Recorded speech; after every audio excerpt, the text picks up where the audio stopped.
आज हम रिवीजन करेंगे पठार के बारे में।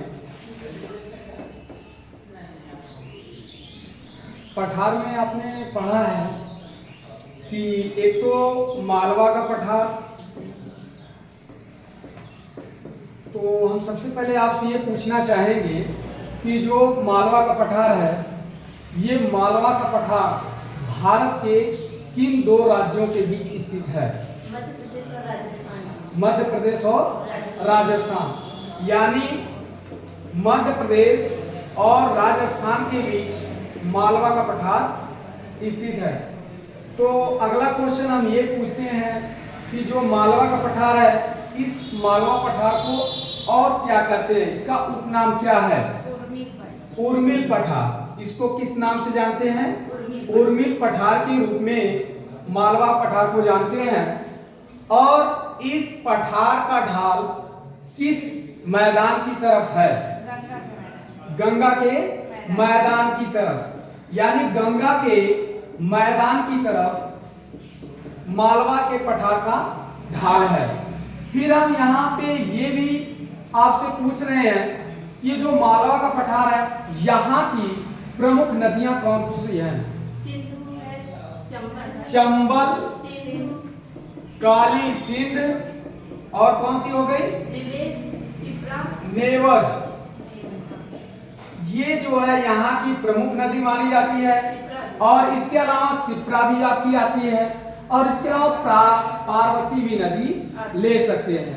तो ये इसकी प्रमुख नदियां हो गई। अब हमें ये जानना है कि मालवा का पठार का निर्माण किससे हुआ है? तो मालवा का निर्माण किससे हुआ है? लावा के द्वारा हुआ है। तो एक बार आप तेज से बोलिए, जो है मालवा के पठार का निर्माण किससे हुआ है? लावा से हुआ है। दूसरा जो पठार है वो हमारा आता है बुंदेलखंड का पठार। तो बुंदेलखंड के पठार का निर्माण, जो बुंदेलखंड का पठार है, वो तो हम सबसे पहले ये जानेंगे, ये भारत के किन दो राज्यों के बीच स्थित है? मध्य प्रदेश और उत्तर प्रदेश के बीच स्थित है। यानी हम कह सकते हैं कि जो बुंदेलखंड का पठार है वो मध्य प्रदेश और उत्तर प्रदेश के बीच स्थित है। इसके बाद इसके जो अपर्दन होता है, वो अपर्दन कैसे होता है? लंबवत अपर्दन होता है। जबकि आप जानते हैं कि जो मालवा का पठार है वहां पे भी अपर्दन होता है, और जो बुंदेलखंड का पठार है वहां भी अपर्दन होता है। लेकिन मालवा के पठार में मृदा अपर्दन होता है, और यहाँ पे बुंदेलखंड के पठार में वर्षा के द्वारा लंबवत मृदा अपर्दन होता है। यही अंतर है। इसके बाद जानने की कोशिश करते हैं कि जो बुंदेलखंड का पठार है, इस पठार पे कौन सी प्रमुख नदियां पाई जाती हैं? चंबल, केन, बेतवा। यहाँ की जो प्रमुख नदी है वो आपकी चंबल, केन और बेतवा। ये तीन प्रमुख नदियां पाई जाती हैं। कहाँ? बुंदेलखंड के पठार पे। अब इसके बाद हम जानने की कोशिश ये भी करते हैं, यहाँ पे जो जलवायु पाई जाती है वो कैसी जलवायु है? अर्ध शुष्क जलवायु है। और इस पठार पे पशुपालन भी प्रमुख रूप से किया जाता है। इसके बाद अगला जो हमारा पठार है वो कौन सा है? छोटा नागपुर का पठार। जबकि आप जानते हैं कि छोटा नागपुर का पठार आपके कंपटीशन के लिए बेहद ही इम्पोर्टेंट है।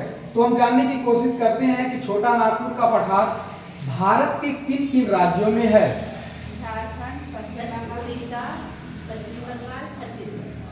तो जो छोटा नागपुर है उसका विस्तार झारखंड, छत्तीसगढ़, उड़ीसा, पश्चिम बंगाल में है। और झारखंड में इसका विस्तार है। और झारखंड में किसका भंडार सबसे अधिक मिलता है? कोयले का भंडार सबसे अधिक है। तो झारखंड के किस इलाके में मिलता है? हजारीबाग में मिलता है।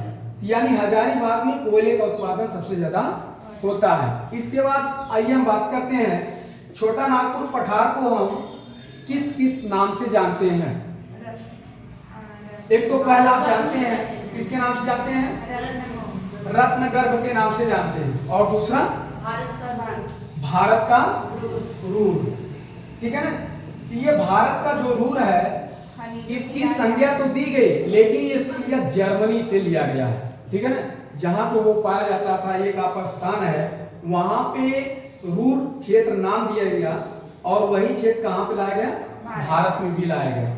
तो इस तरीके से हमने देखा मालवा के पठार के बारे में, बुंदेलखंड के पठार के बारे में, और छोटा नागपुर पठार के बारे में। इसके बाद जो हमारा अंतिम पठार आता है वो है दक्कन का पठार। इसके बाद तेलंगाना का पठार, मेघालय का पठार। तो हम जानने की कोशिश करेंगे कि जो हमारा दक्कन का पठार है, ये दक्कन का पठार भारत के उत्तरी छोर में है या दक्षिणी छोर में है, क्योंकि यहीं पे सबसे बड़ा कंफ्यूजन आपका बनता है कि दक्कन का पठार है कहाँ।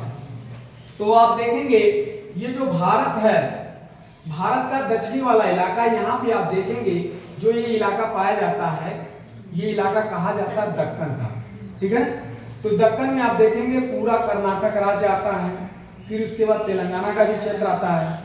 तो 2014 में जो है इसको, तेलंगाना को जब अलग किया गया आंध्र प्रदेश से, तो दो पठार बनकर आए।